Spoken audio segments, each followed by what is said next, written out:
That look like to you? Police car. Looks like a cop car, right?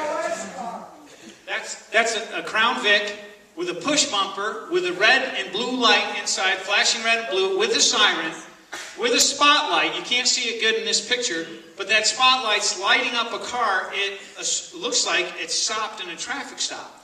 Well, lo and behold, we were already in a pursuit of another car, and our deputies are going by and see this going on, and they divert a little bit later and come back to this, and there's this, what looks to be a cop car, and a car stopped. And guess what's in that car? You can't see it too well, the bottom right. 13 bales of marijuana. A cartel load of marijuana stopped by, we believe, is these bandits, using now cop cars. And there's a SWAT jacket inside the car and a black ski mask. More intel photos, all armed gunmen and drugs being transported. These guys are not going hunting. They're leading the escort for these guys. They're not going backpacking. They're carrying drugs. And this is all in Pinell County. There goes a vehicle to the right, and here comes another one in just a couple seconds. I don't know if you can see that too well with the light. Yeah. We all know about Senate Bill 1070. Obviously, you cannot separate us. Sheriff Devers shared before, not tonight. A lot of law enforcement used to believe, hey, this is the federal government's problem or issue. No longer can we ever say that. This is our problem. We're the government. We allow or don't allow things to happen in our country.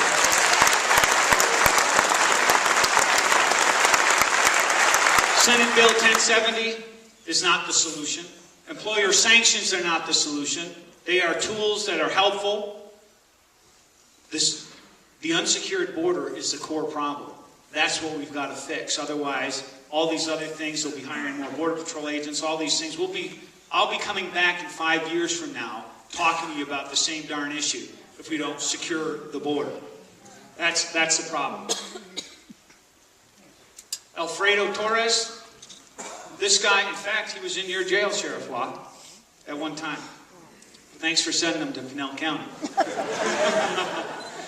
He was up here, from what I understand his criminal history. He had sexually assaulted a young boy up here. He was in jail for some time, was down in Pinell County, sexually assaulted a 16-year-old female, and she was illegal. Her family was illegal. So this is, everybody tries to paint Russell Pierce as this extremist. Here's what he built into the law, and why I wanted to share this with you. Because I want to share some of the compassionate things that, who we are, the true Americans, about law enforcement, about us. Here's a victim, here's a sexual offender. If he's up here in Yavapai County committing crimes, sexual offenses, and down in Pinell County sexually assaulting other people, these are crimes you cannot cure people of. Do you agree with that? Yes. Sexual offenders. So these are bad guys that likely have committed these crimes dozens and dozens of times, and understanding victims of sexual assault and abuse and of rape, crimes of violence, only 13% of women ever report these crimes. So most of them live in their silence and the trauma of those awful events. And these bad guys get away onto other people because of fear and shame and all these other terrible things. So this guy threatens her. You go to the sheriff. I'm going to call the Border Patrol on you and have you deported, you and your family. 16 years old. She talks to her mom, who she lives with. Mom says, don't call the sheriff. Talks to the dad down in Mexico. He says, don't call the sheriff. She calls the sheriff anyways. Didn't call me directly, but she called 911, and we responded, and we use what's allowed in Senate Bill 1070 is not to apply this when it comes to a victim of a crime or a witness of the crime, or it will hinder the prosecution of a crime, say it's against you, and the key witness is somebody who is illegal. It allows us to separate that, because that's important for your justice, right?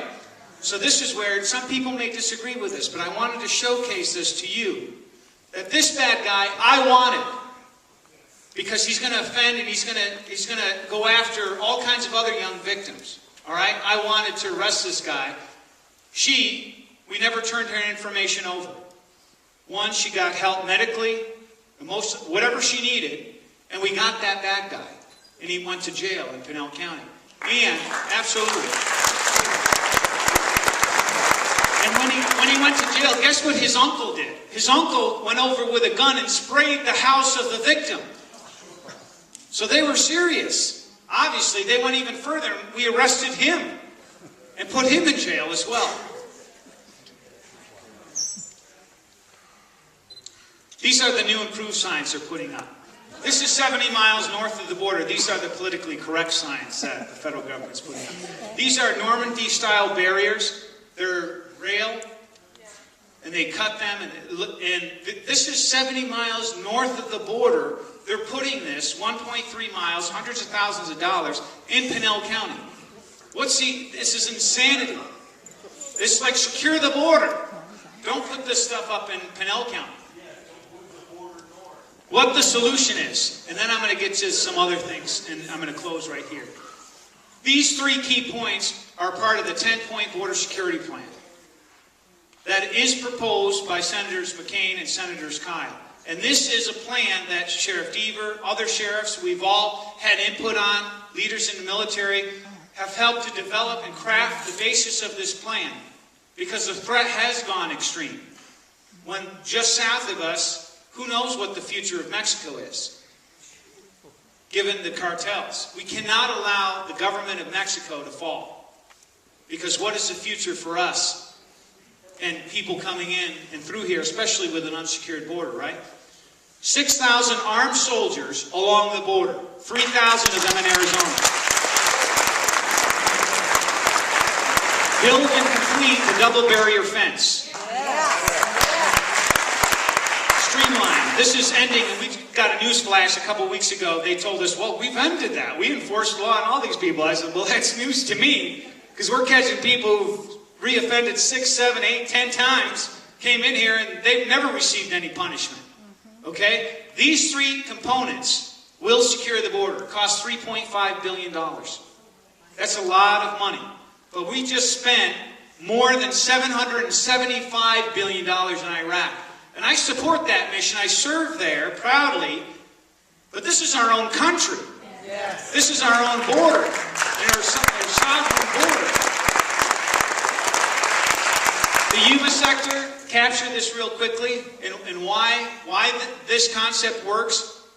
Do we have enough time for 5 more minutes to explain? Yes. I had the great honor to serve in Yuma. And I'm now retired. I've got to update my profile because I've 20 years in the Army National Guard. I know I look far younger than Sheriff Deaver and Sheriff Watt. 20 years in the Army National Guard, and I started as a private E2. So I was enlisted. I came up through the ranks and became a field grade officer. Had the great honor to command 400 to 700 active duty soldiers and airmen in Yuma. I lived there. I know a little bit more about securing the border than Janet Napolitano. What we did is we had 3 or 4 soldiers down here armed with bullets. Okay? And they're there, and I put them in their IBA, their interceptor body armor, their Kevlar helmet, and they were standing on post in a highly visible position with a military vehicle. A quarter mile down here, we'd have 3 or 4 or 5 more soldiers armed with a military vehicle, and so on, and we repeated it all along the Colorado River, San Luis, Welton, and parts of Yuma. So this is where what happened here, we formed a virtual human curtain. Yes. We did this mission for up to 2 years. And what happened, I'd go up and troop the line as an officer to inspect, see what's going on. I'd talk, how are things going, are there any issues? And oftentimes I'd not have any other officers with me so they could talk to me as the commander. And I'd have soldiers and airmen from Minnesota, from other parts of America, and they say, sir, we haven't seen anybody in 3 days. Are we really doing any good here? And we laugh, but they don't get it. I said, that's exactly what we want to see. There's no activity. And that's what happened. Initially, there was a 76% reduction, and now there's not even one soldier in Yuma, and now we have a 96% reduction in illegal immigration there because we control that land. We have stopped it because while we were deployed there, we built and completed double barrier fencing in key areas of the border. And that's where I want you to understand this concept. My branch qualification is a combat engineer in the Army, meaning we demolish things or we build things. And we built back 12, 15 years ago, I'd go out to California, north of Tijuana. You know where Tijuana is? Hopefully some of you officers did not visit Tijuana. But Tijuana is about 1 million people.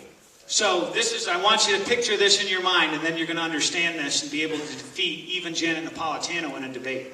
Because she says, remember, if you have a 15-foot fence, I'll show you a 16-foot ladder or whatever she's saying. And she thinks she won the argument. She doesn't know what she's talking about. Here, because we built 14-foot corrugated steel, no climb fence, meaning you can't climb it without something to climb over it. And then beyond that is another fence, hundreds of yards. And in between those two barriers, you have a hardball or an asphalt road. Why? So the Border Patrol can immediately dispatch to the breach location, to wherever there's 10 or 20 or 50 people climbing over the first. No barrier will work without surveillance and monitoring. So you have cameras, you have infrared at night, you have lighting, and then you have enforcement, this novel concept in America. And then, so when they cross, the Border Patrol would rapidly, instead of 20, 30 miles down an unimproved desert, now they can go 40, 60 plus miles an hour immediately to the breach location, effect detention, and then these people south of the border is like, oh my God, what the heck's happening here? Path of least resistance. The tactics of the Border Patrol is minutes to hours or hours to days. They want to deny, like in Tijuana, coming over the border, they immediately assimilate into trailers or houses or vehicles within minutes or hours. Then they're lost. So the plan is to double barrier fence this concept, any built up or urban area south of the border or north of the border. Once you get that into your minds, we don't need 2,000 miles of barrier. A combat engineer is supposed to be the terrain expert for the military. And you use the terrain features, you use historical paths that are proven smuggling routes for drugs and humans. That's where these obstacles go, with surveillance, with enforcement. That's how those numbers were achieved, okay? So I reject Janet Napolitano's defeatist attitude that we cannot secure this border, that they've got it all wrong, that this is America. If we can defeat dictators in foreign countries who try to control the world, how on earth are we going to believe that we can't secure this border? Obviously we can. We have the know-how and ability to do it. It's just the political will we lack. Exactly. Here's our last slide, and I'm going to end on this and what we're doing in my call to action for you and how you can help me and how you can help all of us in law enforcement. This is what we're doing, bringing the smackdown on these cartels. They don't like it when we take their drugs or we take their cash. That's what $1.8 million looks like, by the way. Took their cash, $1.8 million. And a lot of this cash, we use it for a lawful purpose under the RICO statutes, under seizure. It's almost like we launder their money and then use it for a legal purpose. And we've opened a new substation, paid for our computers, our phones, our carpeting, the T1 line. We even paid for the lease for an entire 2 years, $160,000 from drug money. And so now, and that's where I love telling this story, because we didn't spend one dime of taxpayers' dollars for this new substation. It's a great thing. My honor guard, usually if I have the honor guard, we have 15 members of our honor guard. I bought them these new fancy, beautiful uniforms. You saw that picture earlier when I was standing next to Sheriff Deaver. I had that fancy uniform on. You know who bought that? I asked people, well, I did. I'm a taxpayer. I said, no. The criminals paid for this. We're making the criminals pay for whatever we need in law enforcement. So this is bringing heavy-handed enforcement against them. We're sending out now heavily armed, not only the weapons we're taking. You saw our hero in the Border Patrol, Agent Brian Terry. Did you see this article today? If you hadn't, please read it in the Arizona Republic. Not that I'm advancing the Republic, but I'm advancing this article. Here, even they wrote the truth. That here we sent 6 heroes in our BORTAC, our Border Patrol Tactical Team, who are their full-time SWAT, out in movement to contact, which is a military term, expected enemy, that were armed. They used thermal imaging, knew that these bandits, remember who I told you bandits are? Vicious criminals from a foreign country that are here in America. And you know what we did? Because of policy directed from our federal government, they used bean bags that they shot. 2 of the Border Patrol tactical team members shot bean bags at these bad guys. And you know what they shot at us? Real bullets. And they killed one of our heroes in our Border Patrol. And shame on our federal government for having this policy. So you know what we're doing in Pinal County? I was so PO'd about this. I said, our SWAT team, we have 45 members, we're going out to chase these guys down. And we're going to go out, nobody's to have less than lethal force with them. We use lethal force. A bad guy points a gun at us, there had better be rounds going down range to neutralize that threat. So the papers made a big deal. Sheriff Babeu is declaring war on these cartels. He's trying to start a gunfight out there.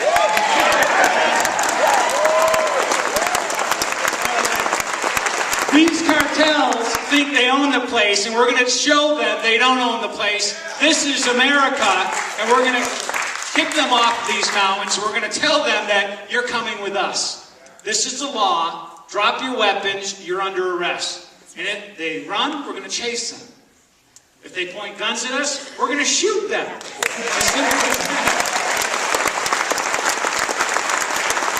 How can you help? We have guns. We actually accepted private contributions to give us weapons.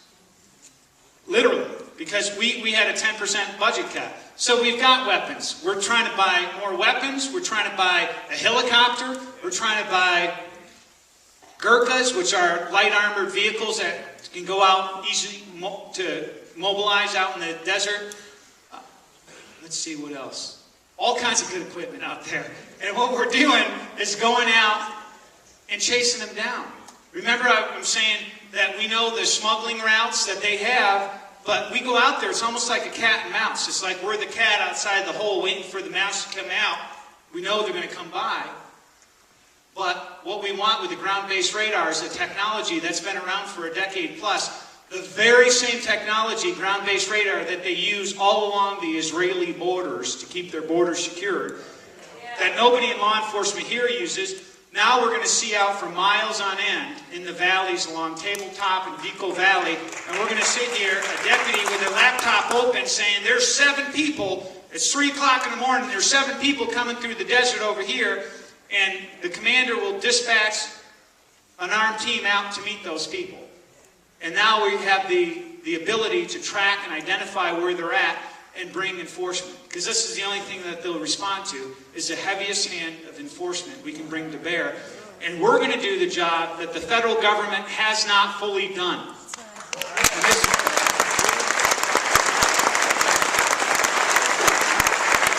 How we're going to get that money? House Bill 2718. So to your state senator, to your representatives, I'm asking you to call not just your own state rep and state senator. If you get on Google the Arizona State Legislature, and there's a whole list with phone numbers for the House members and senators, especially call the Democrats, please, and tell them, give Sheriff Paul the $5 million because he's standing up to track down these guys and to bring the fight to the cartels. We talked about this in House Appropriations last week, and I testified, as long as I have here, even longer, an hour, and the Democrats thought they were going to stump me. They didn't stump me. And I answered all their questions. The minority leader of the House, every Democrat on that committee voted to give us this $5 million, folks.